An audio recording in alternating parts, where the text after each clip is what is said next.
Hello दोस्तों, Hindi class में आपका स्वागत है। दोस्तों आज की क्लास में एकता में बल की कहानी सुनाऊंगा। एकता में बल है, इसका कहानी सुनाऊंगा। दोस्तों बहुत ही इंटरेस्टिंग और बहुत ही अच्छा कहानी है। इस कहानी के माध्यम से बहुत कुछ सीखने को मिलेगा।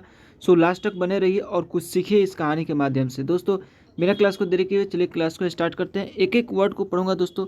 चलिए स्टार्ट करते हैं। एकता में बल है, ठीक है। सही बात है कि एकता में बल होता है। हमें एकजुट होकर रहना चाहिए, ठीक है। किसी गांव में एक किसान रहता था। उसके 4 पुत्र थे।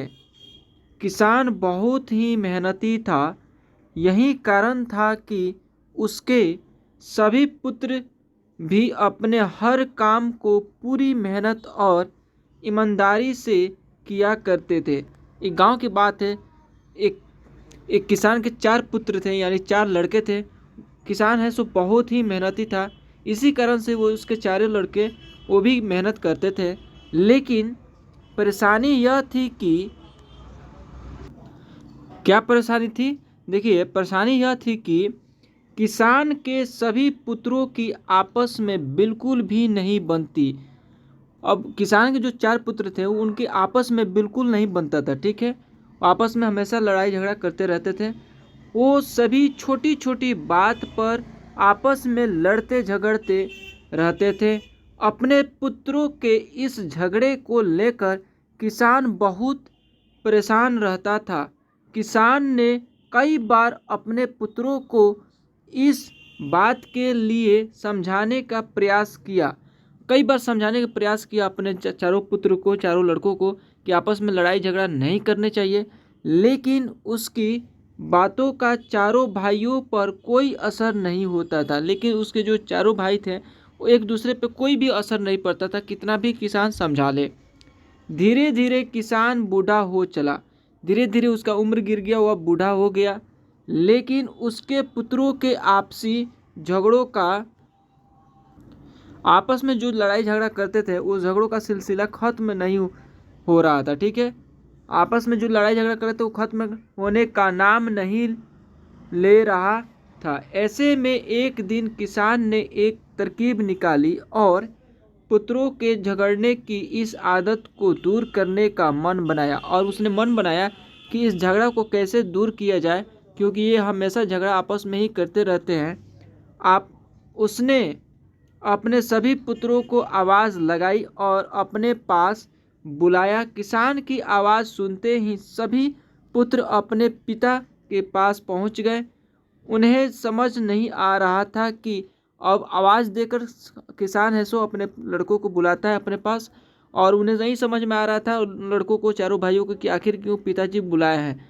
अब क्या होता है कि पिता ने उन सभी को एक साथ क्यों बुलाया है। सभी ने पिता से उन्होंने बुलाने का कारण पूछा और सबने पूछा कि आखिर आपने हमें क्यों बुलाया है। किसान बोला, आज मैं तुम सभी को एक काम देने जा रहा हूँ। मैं देखना चाहता हूँ कि तुम में से कौन ऐसा है जो इस काम को बखूबी कर सकता है। किसान है सो अपने लड़कों को काम देता है और वह चैलेंज करता है कि वह कौन ऐसा है जो इस काम को बहुत अच्छा तरीक़ा से कर सकता है, इस काम को बखूबी कर सकता है। सभी पुत्र ने एक सुर में कहा, पिताजी आप जो काम देना चाहते हैं दीजिए, हम उसे पूरी मेहनत और ईमानदारी से करेंगे। और चारों भाइयों ने बोला कि हम पूरी ईमानदारी से मेहनत से काम करेंगे, आप हमें काम दीजिए। बच्चों के मुंह से यह बात सुनकर किसान ने अपने बड़े बेटे से कहा, जाओ और बाहर से कुछ लकड़ियां उठाकर लाओ। किसान ने अपने दूसरे बेटे से एक रस्सी लाने को कहा। पिता ने बोलते ही बड़ा बेटा लकड़ियां लाने चला गया और दूसरा बेटा रस्सी लाने के लिए बाहर की ओर दौड़ा। थोड़ी देर बाद दोनों बेटे वापस आए और पिता को लकड़ियां और रस्सी दे दी, और लकड़ी और रस्सी दे देते हैं उस बूढ़े को, ठीक है। अब किसान ने अपने बेटों को बोला कि इन सभी लकड़ियों को रस्सी से बांधकर उनका गट्ठर बना दे। और किसान बोलता है कि आप जो भी लकड़ी लाए हैं उसका रस्सी से बांधकर गट्ठर बना दो। पिता ने इस आदेश का पालन करते हुए बड़े बेटे से सभी लकड़ियों को आपस में बांधकर गट्ठर बना दिया। गट्ठर तैयार होने के बाद बड़े बेटे ने किसान से पूछा, पिताजी अब हमें क्या करना है? अब पूछता है, जब वो तैयार हो जाता है गट्ठर तो पूछता है कि अब हमें इस लकड़ियों को क्या करना है। ठीक है, पिता ने मुस्कुराते हुए कहा, बच्चों अब आपको इस लकड़ी के गट्ठर को, अब वो किसान बोलता है कि ठीक है, अब इस लकड़ी के गट्ठर को भागों में, अब 2 भागों में अपने बल से तोड़ो। अब बोलता है कि इस लकड़ी को जो गट्ठर बना हुआ है अब इसके 2 भाग में तोड़ना है अपने ताकत से, अपने बल से। पिता की यह बात सुनकर बड़ा बेटा बोला, यह तो मेरे बाएं हाथ का काम है, मैं इसे मिनटों में कर दूंगा। और बड़ा बेटा बोलता है कि मैं तो इसको मिनटों में कर दूंगा, ये तो मेरे बाएं हाथ का खेल है। दूसरे नंबर का बेटा बोला, इसमें क्या है, यह काम तो आसानी से हो जाएगा। तीसरे नंबर का बेटा बोला, यह तो मेरे सिवा कोई नहीं कर पाएगा। चौथा बेटा बोला, यह तुम में से किसी के भी बस का काम नहीं है। ठीक है, अब सब एक दूसरे को बोलते हैं ये सब बातें। ठीक है, मैं तुम सब में सबसे बलवान हूँ, मेरे सिवा यह काम और कोई नहीं कर सकता। फिर क्या था, अपनी बातों को साबित करने में सभी जुट गए और एक बार फिर चारों भाइयों में झगड़ा शुरू हो गया। किसान बोला, बच्चों मैंने तुम सबको यहाँ झगड़ा करने नहीं बुलाया है, बल्कि मैं देखना चाहता हूँ कि तुम में से कौन ऐसा है जो इस काम को बखूबी कर सकता है। और झगड़ा करने के लिए मैं तुम्हें नहीं बुलाया हूँ, मैं देखना चाहता हूँ कि तुम लोगों में से कौन है जो इस काम को अच्छा तरीक़ा से कर सकता है। ठीक है, यह बोलता है किसान, बखूबी कर सकता है, इसलिए झगड़ा बंद करो और लकड़ी के इस गट्ठर को तोड़कर दिखाओ। सभी को इस काम के लिए बारी बारी मौका दिया जाएगा। यह कहते हुए किसान ने सबसे पहले लकड़ी के गट्ठर को अपने सबसे बड़े बेटे के हाथ में थमा दिया।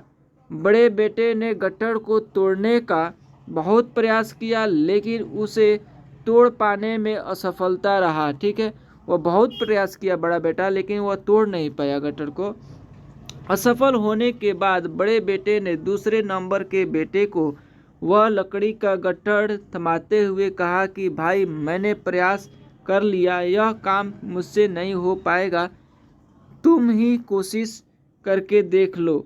इस बार लकड़ी का गट्ठर दूसरे बेटे के हाथ में था। उसने भी उस गट्ठर को तोड़ने के लिए एड़ी चोटी का जोर लगा दिया। ठीक है, उसने भी बहुत प्रयास किया, बहुत मेहनत किया, फिर भी लेकिन क्या होता है कि लकड़ी का गट्ठर नहीं टूटा। असफल होने के बाद उसने लकड़ी के गट्ठर के तीसरे नंबर के बेटे को दे दिया और कहा, यह काम बहुत कठिन है, तुम भी कोशिश कर लो। इस बार तीसरे नंबर के बेटे ने भी अपनी पूरी ताकत लगा दी, लेकिन लकड़ी का गट्ठर बहुत मोटा था, इस कारण अधिक बल लगाने पर भी वह उसे तोड़ नहीं पा रहा था। ठीक है, वो भी नहीं तोड़ पाया था, बहुत मेहनत करने के बाद भी। काफ़ी मेहनत करने के बाद जब उसे भी यह नहीं हुआ तो अंत में उसने लकड़ी की गट्ठर को सबसे छोटे बेटे के हाथ में दे दिया। अब छोटे बेटे की बारी थी। अपनी ताकत आजमाने की उसने भी काफ़ी प्रयास किया, लेकिन वह भी सभी भाइयों की तरह उस लकड़ी के गट्ठर को तोड़ पाने में सफल नहीं हुआ। अंत में हारकर उसने लकड़ी के गट्ठर को ज़मीन पर पटक दिया और ये भी तोड़ नहीं पाता है और उसे ज़मीन पर पटक देता है और बोलता है, पिताजी यह काम संभव नहीं है।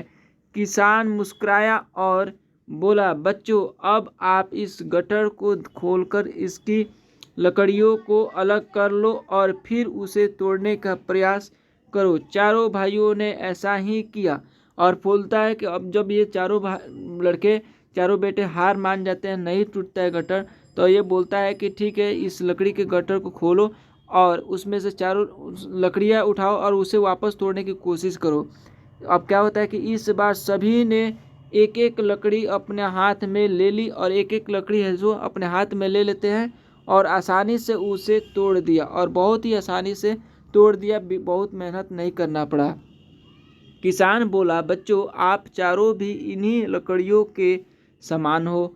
जब तक इन लकड़ियों की तरह साथ रहोगे तब तक कोई भी तुम्हें किसी तरह का नुकसान नहीं पहुंचाएगा। और किसान है सो एक सबक देता है कि आप इसी तरह चारों लकड़ियों की तरह हो। अगर आप एक साथ रहोगे तो कोई नुकसान नहीं देगा, अगर आप अलग अलग हो जाओगे तो कोई भी तोड़ सकता है, कोई भी नुकसान दे सकता है लकड़ी की तरह।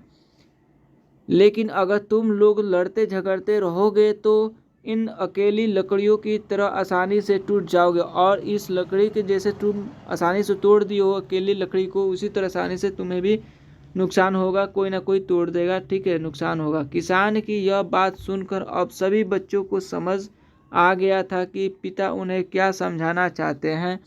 सभी पुत्रों ने अपनी गलतियों के लिए क्षमा मांगी और वादा किया कि जीवन में फिर दोबारा कभी वे आपस में नहीं झगड़ेंगे। और वचन लेते हैं, वादा करते हैं पिताजी से कि कभी भी हम लोग आपस में लड़ाई झगड़ा नहीं करेंगे।